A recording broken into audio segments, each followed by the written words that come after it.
Here's an interesting question. I came back from the dead in the full sense of the word. I've undergone a clinical death after falling from the 8th floor of a building. I survived. What I saw and felt cannot be expressed in words. It was a sense of peace, love, the kind of love that doesn't exist. I now understand that it is not terrible to die. It is much worse to live in this world. Can you explain what I saw and why I was brought back to this world? And why do we suffer so much here if it's so good up there? I also experienced a clinical death. I also felt this inspiration and this peace. So what? We must still fulfill all the conditions that are given us from above, from the highest level of nature. You shouldn't dwell on it too much.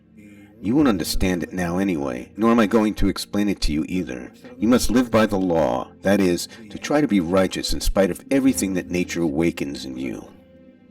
And what about the fact that a person lives with this memory of how good it was and is no longer afraid to die? This man has no fear. This too is given to him now. It is his destiny to undergo such states. Well, you know, there are a lot of TV programs and incredible books about it which people can't put down. They become bestsellers. They describe how a person comes back from the other world and how good it was there, a tunnel of light, love, and on and on. I understand. Is this all to calm us down? It has nothing to do with the truth. Nothing at all? No connection. You're breaking people's hearts now. So what? They're holding on to this notion. The purpose is to sweeten this life of yours. They say that life here isn't that important as long as there's something waiting for us later. But there'll be no Egyptian pyramids, no dancing concubines or whatnot.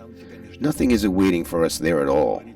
But you constantly tell us that if we reach the spiritual world now, that it's a state of love, a state of bestowal, a state of peace. When you say that, what do you mean? The upper world is a state of correct self-assessment, meaning it is more like a trial, a very deep psychological evaluation of your feelings, your thoughts, your actions, from the standpoint of truth, which gets revealed when you break away from the body.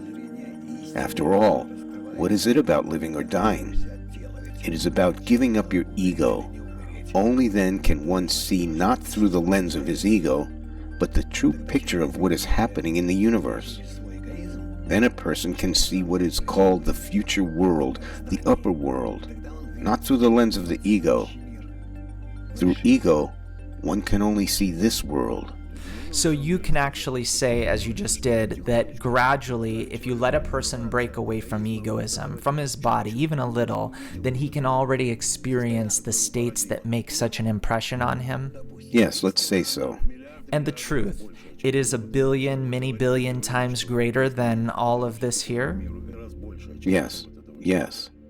But you tell us that a person can come to the truth during his life, in his body, in this world. No problem at all. Even to a much greater state than a person has felt and is now dreaming of?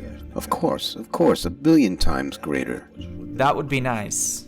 This requires a special state of a person's soul, of his desires, intentions, and his strength. Otherwise, it will crush him. Therefore, a person is not allowed to experience it until he finds the screen, the power of resistance in our world. Is the screen a force of resistance? Yes, the force of resistance. In order not to trade these special states for something sweet, then it is given to him. So you're saying that there is this great, incredible love and happiness in store for us that we have to... Be prepared for. Be prepared? Yes. And a person gets prepared for it in this world? Yes, if he wants to.